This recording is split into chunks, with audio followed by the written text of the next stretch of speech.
What's going on, everybody? Happy Monday evening. Welcome to the Let's Grow Pulling podcast. I'm Mike Idle, going to be joined first and foremost tonight with Mike Gerlach. He's going to talk to us about driving his tractor at the Pullers Championship, May 16th and 17th.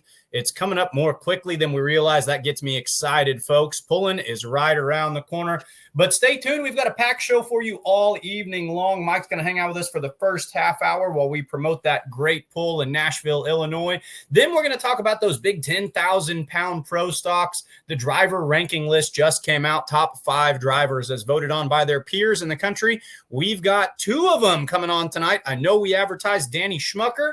Of course, he's still going to be joining us, but we've got a surprise for you guys as well. Carlton Cope is also going to get on here. We're going to talk a little red, a little green, a little Massey. We've got the International right here. And then at 8:30, it's Pulling Through the Past, where we reach out to some vintage pullers from my vintage pulling collection. Ronnie Reed, I believe, out of the great state of Kansas, going to come on here and talk to us about his triple engine modified that he campaigned in the 80s and 90s called Nemesis. But first things first, Mike, welcome to Let's Grow Pulling. Thanks for joining us this evening.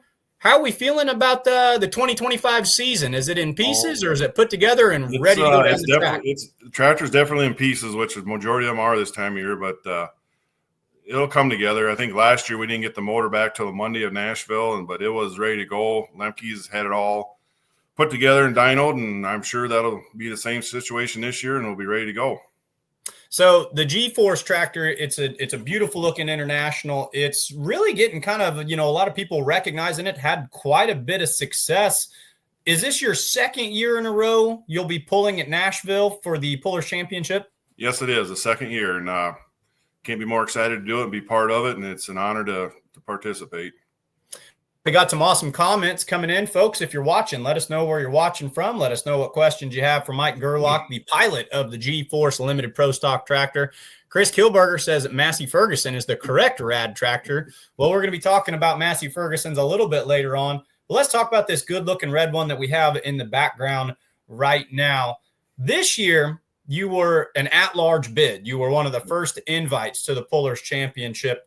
Last year, were you an invitee or were you a fan vote the way you got in? We were a fan vote, and I tell you what, the way you guys do that and holds hours and all that, it is really exciting to be part of that. You don't know until you're in, and then you're excited to make the second round. And I think we're all sitting around the TV and the computer watching that night. It sure makes a fun way to do it. So it's really neat. I love asking pullers this, and now you've been on both sides of the fence. Of course, to be an at-large invite, that means you put together a pretty good resume, a really good season. You won there last year, which I think gets you on the ballot right away. But there's got to be something special about hearing from all those fans and them getting online and campaigning and saying, that's a tractor we want to watch. Which would you prefer? I like the fan vote because that there's people from all over the country recognize you, our tractor, and us as pulling, and that just a way to promote everything. And I think it's very exciting how it's done. And I really enjoy the anticipation, where you're going to make it, aren't you going to make it? And just being voted in is really, really exciting part. And I like that part.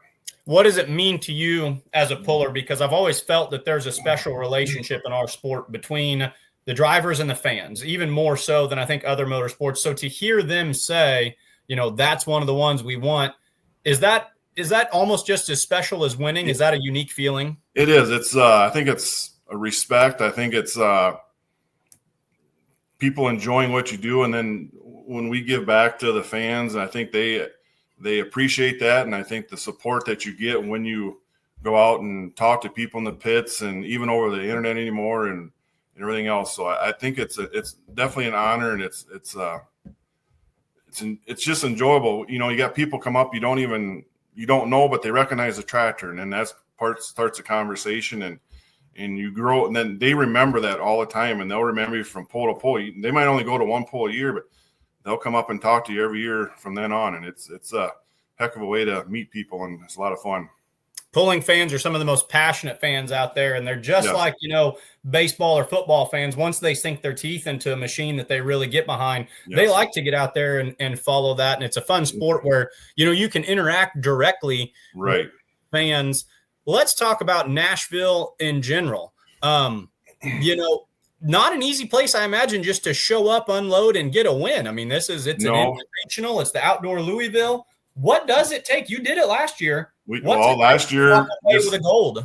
Last year is probably like most of the pullers. We're either still farming or finishing farming, and we got a great group of guys at the farm here. So my wife and I loaded up, and we came down by ourselves, and the guys were willing to stay home and do the farming while we were down there. And my wife did a great job helping us, and the Lemkes were down there. They helped us. They're the ones that built our motor, and we kind of watched we were towards the end of the class, and we watched a lot of the guys go down the track, and I made my mind up where I wanted to go and how we was going to drive it, and I stuck to it. And the tractor really, really liked that dirt down there. The second night, the first night, we was in a hurry to get the motor together. We crisscrossed our water lines on the pump, so the return was on the outbound, and the outbound was on the return. And luckily, it didn't run worth a darn and didn't hurt anything. And Lemke, Esmond, and Robbie and his dad were down there, and we figured out what the simple mistake we made. And I'm glad we found that out. It would have been disappointing going home, all that work, but it was very humble to do such a good job down there in front of a great crowd, and the whole hours put all that time in there. It was very rewarding to finish the way we did. And in the competition, I mean, it's second to none. So it was great. The 4 ones that show up in this area, you represent Badger State, which when I think Wisconsin, I think, limited pro stocks. Yep. You're drawing a lot of these Western Series and Silver Series guys out of Missouri. There's a lot of good ones there. Right. Illinois. Yeah, you don't just show up and win at this one. There's a saying that announcers like to use. They call it the hero or zero move. Yep. Well, your experience last year, with the in and out and the water lines being, switched, you almost had kind of a zero to hero, experience at Nashville. As a matter of fact, we have both those runs loaded up. Let's take a look at them. Let's go ahead and cue Friday night's run, and then you can tell us about what happened. And then after that, we'll take a look at Saturday, and you can tell us about how things got a little better. So Let's take a look at the Friday night pass really quick.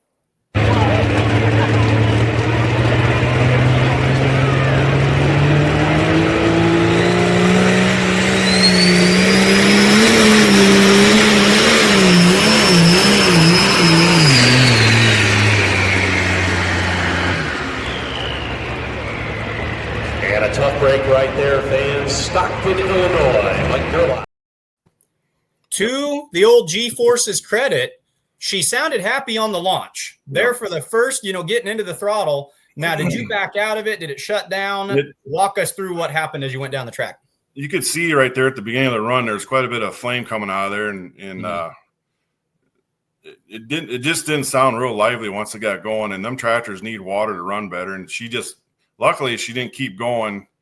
I'm glad it reacted the way it did and kind of petered out there, and we ran the computer and everything looked okay then, and we found out what was going on. But we were very fortunate we didn't hurt the motor at that time. Lots of times, if you don't have water in there, you're definitely going to burn some pistons or something. But I'm glad it happened early. If we would have made a 3/4 run, we might not have been around Saturday night.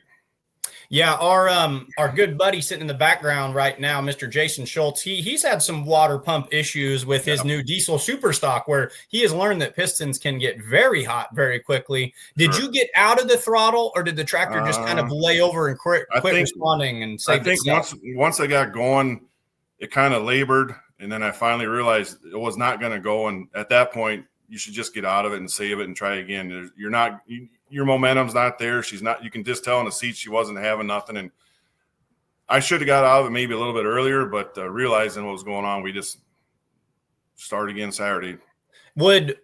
That to me sounds like a veteran move. Does that something that comes with seat time? Would a younger you have tried to just keep bending it and forcing it? It does.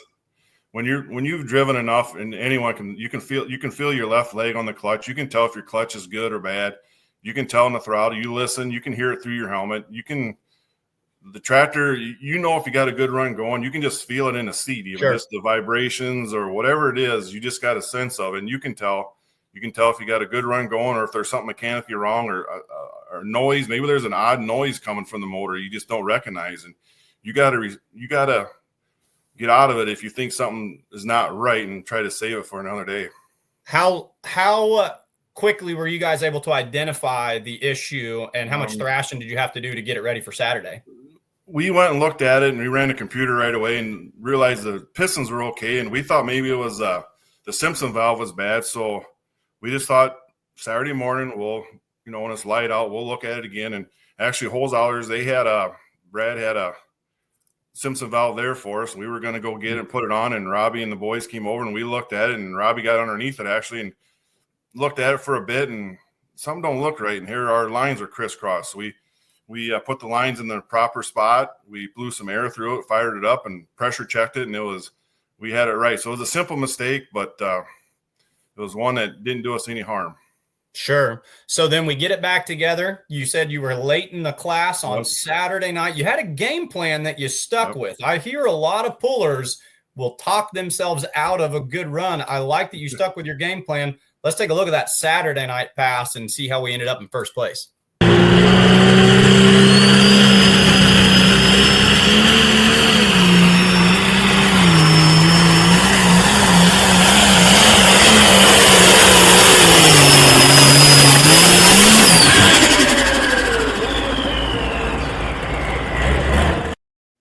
Front end came up at about 100 feet, set you back in the seat, and then it was just smooth sailing. At what point on that pass did you know that you were on a special run? Oh, pretty early in the run, I think, when that front end came up and it stayed up, and she drifted to the right a little bit. And our goal was to finish on the right side because I knew a couple pullers in front of us, and that the guy that was in the lead at the point, he went to the right half, but he didn't bury it, and we knew that's where he wanted to go. And I hit the brakes early enough so it didn't go too far, and just kind of she went where she wants to go. That old tractor, little story, that's still the old style frame rails. That's not a tube chassis. That's nothing. That's still the original frame rails from the factory, and she goes pretty straight for the most part. So we aimed her the right way and balanced, and she did a good job. Yeah, if we want to pull up a picture, I think we've got a picture in our back room as well. Yeah, you can see where it does have, the reinforced style on it, and we can get a good look at that right there. Solid pass. You also talked about, you kind of dove it in at the end. And if you look at that run, you can see where you cross-tracked it just a freckle. But you mentioned something that I thought was interesting. You tapped the brake early. Was that to keep it from drifting too far too soon? And yet again, how much of that just comes with, time in the seat? A lot of that's experience. I think any driver will tell you, if you're going to brake, you got to brake early. If you brake too late, it just doesn't work. So braking early, you don't have to hit the brakes hard. You just got to bring her back gradually. And we didn't want to bury it in the corner. We just kind of want to go right of center a bit. And once I hit the brakes, she was on a straight line. Just let her go. So you had identified something earlier, reading the track, that you felt confident if someone could pull that off, there was going to be pay dirt down there. When a plan comes together, that's got to be pretty satisfying. What does it mean to walk away with a win at Nashville? You talk about how fun it is just to pull there. How are you feeling once you walked into the winner's circle for your winter interview? Well, we were very excited. We know coming off of Friday night's mistakes there, and you get pretty nervous, at the starting line on the second night. You don't know what the tractor's going to react after having a problem. So we went down there and we waited, and it was really pleasing to finish the way we did. I didn't expect to win, but I was hoping for a good top 5 finish, and to finish the way we did, it was a very great way to end the weekend. And like I said, my wife and I was down there together, and she did a great job helping us out, and it was very rewarding to be able to talk to get the interview on Saturday night, and just it makes a great weekend. So a neat thing that I did a little digging in that I learned from last year, of the pullers who went on and competed, at the national points level, if they went with like NTPA Grand National or PPL Champions Tour, what have you, there were 8 pullers, and I could be wrong, but I think it's somewhere in this neighborhood, 8 pullers who won either on Friday or Saturday at the Pullers Championship last year went on to win a points championship in their season. I didn't look you up ahead of time. 2024, where'd you finish in Badger State points? We were 3rd. So you were right in there in the thick of it. It's funny the way this pull is almost a predictor for, where these tractors, but it's the best of the best pulling. So you expect that cream to rise for sure. Right. So. Let's go way back. You sent me some really cool photos. I love vintage pulling photos. What was the first year that you started tractor pulling? Boy, that I can't give an exact answer. I think probably the late 80s for the most part when I started driving. But my dad he bought that tractor new in 73, I believe, and it was a farm tractor, but then it went pulling, and I'm not sure the exact year, but eventually it went full-time pulling. But that tractor my dad bought brand new out of the local dealer here and farmed and tractor pulled, and it went back and forth, and then it finally went full-time pulling. So that tractor we will always have a 66 series hoods on that thing. And those hoods are the original hoods that came with that tractor, along with the frame rails are still the old style frame rails. So that will always stay the same. And we got all the parts left that if we ever wanted to put it back as a farm tractor, we can do that too. We saved all that stuff. I want you to walk us through it. So we'll go ahead and start with vintage photo 1, the G-Force vintage 1. So is this is it? I'll let you tell the story. What are we looking at here? I wish I knew the years of this, but that person in the driver's seat is my dad. Mm-hmm. And the guy on the ground is my grandpa, my dad's dad, and they were on their home farm. They had 6 or 7 kids, my dad did, or siblings, and that was on their home farm. They're hooking up a gravity wagon there, and that's what the tractor looked like when it was brand new. Yep.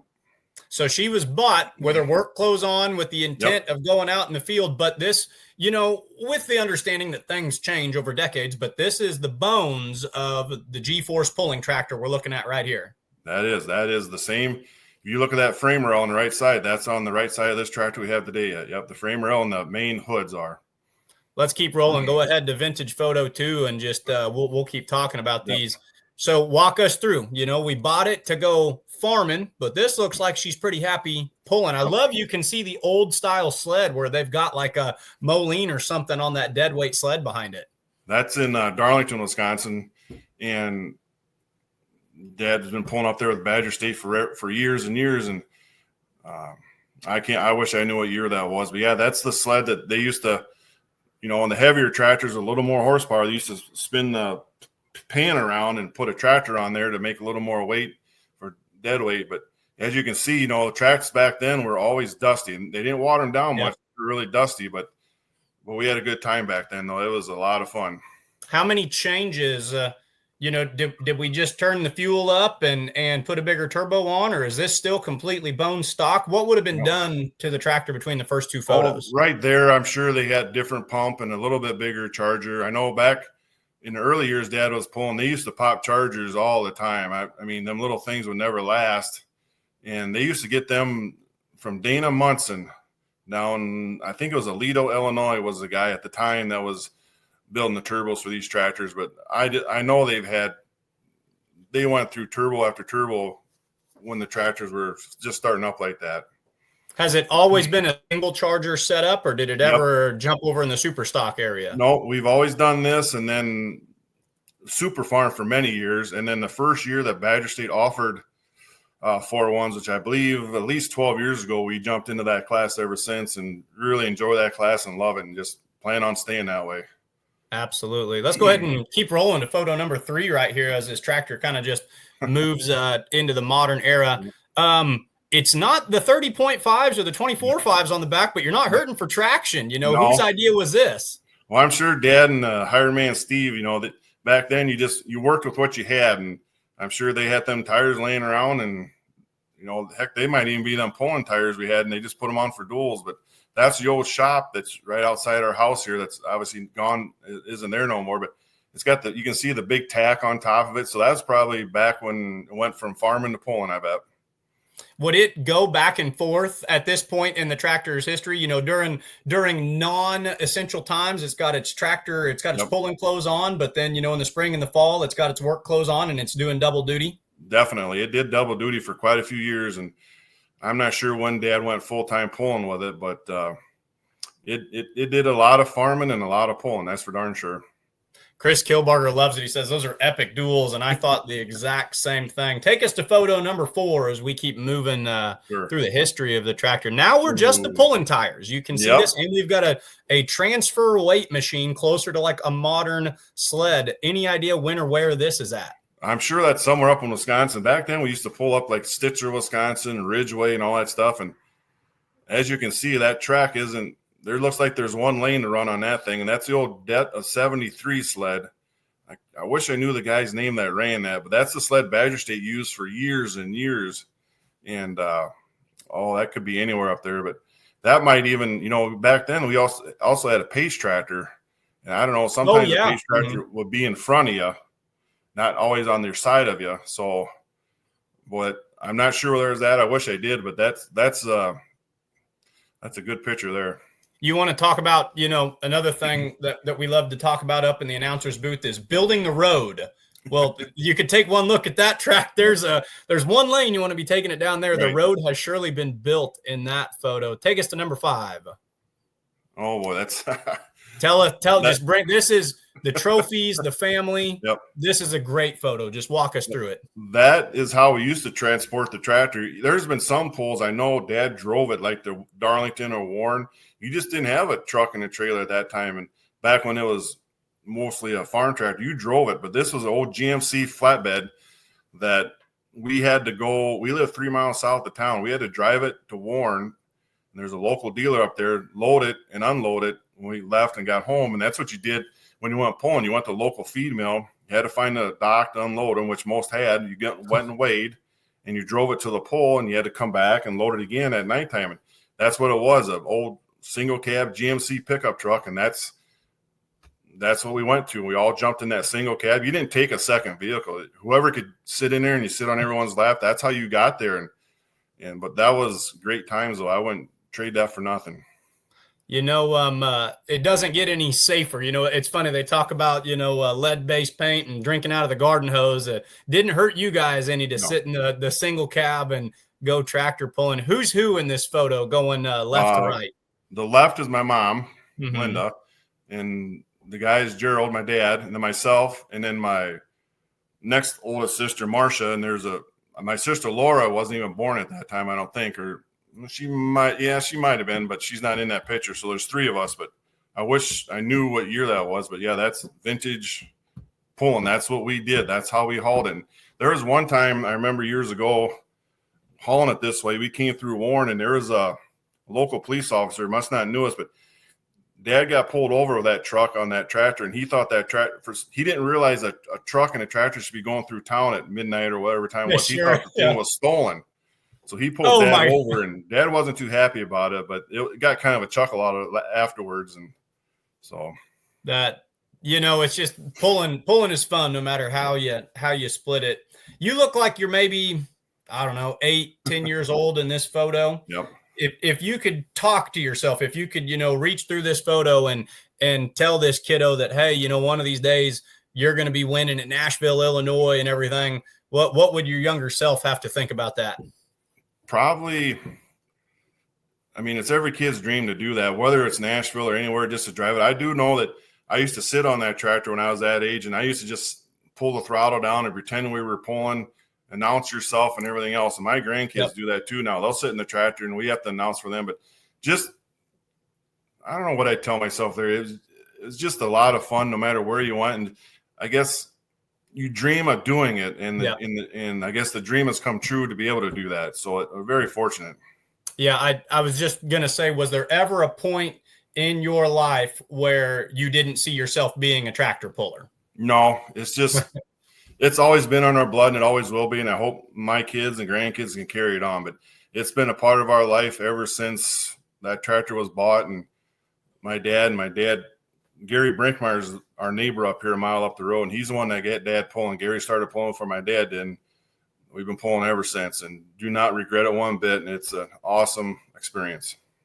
We got one more photo, and the tractor's going to take a big jump to this one and kind of come into the modern era a little bit. Tell us what we're looking at right here. The tires are quite a bit skinnier, but they're double cut.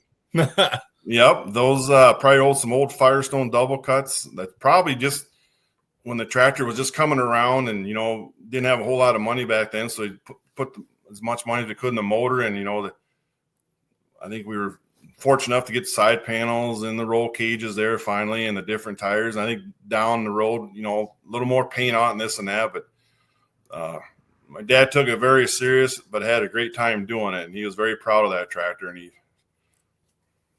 yeah, as well he should be. It's neat. There's not many of them out there that can say this was bought, to be a workhorse and lives on as a pulling tractor to this modern time. Chris Kilbarger is coming in.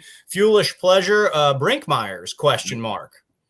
Yep, they're our neighbors up the road. That Gary was my dad's best friend, and like I said, got dad into pulling, and Gary and I talk. Gary's one that I can lean on since dad passed away if I got questions, or he's more than willing to come down and help us. And it's great to have someone to fall back on that's had as much experience as Gary has had in success. Absolutely.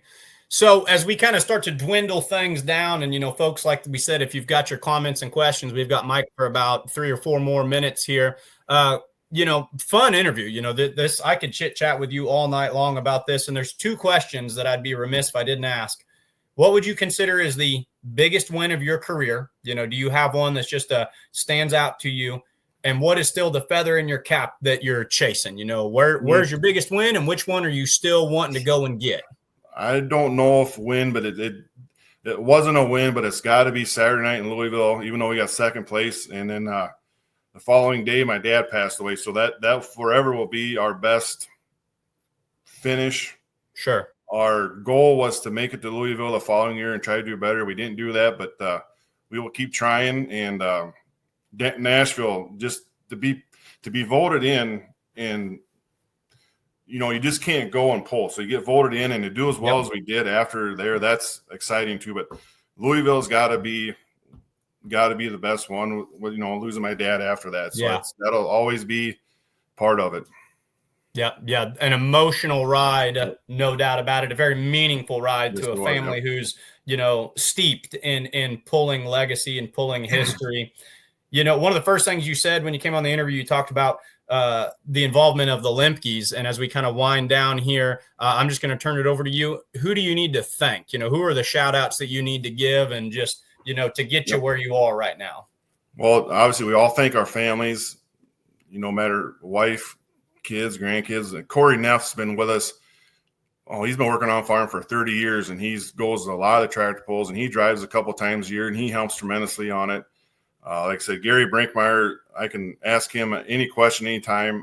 Fair Valley Performance for a fuel system, Weimer Turbo. Then Lemke's dial it all in and put it all together. And very fortunate. We can be at either one of those shops in an hour and a half if we ever have anything, and they support us tremendously. So those guys do a great job for us. You're surrounded by good support and by knowledgeable, successful pullers, which I'm sure is very helpful. Mike, thank you so much for coming on tonight. This has been a really pleasant one. I enjoyed chatting with you. I enjoyed learning about the history of that tractor. Really cool to learn what goes on inside a puller's head, about here was what we tried to do Saturday. The plan worked. Here's how we fixed it. Best of luck in your 2025 season. And especially, hey, you got it done on Saturday last year. I have no reason why we can't dive off to that right-hand side and go digging for pay dirt again. Good luck in Nashville and good luck in 25. Thanks for joining us. Well, thank you. We'll see you all down there. We appreciate it. Thank you.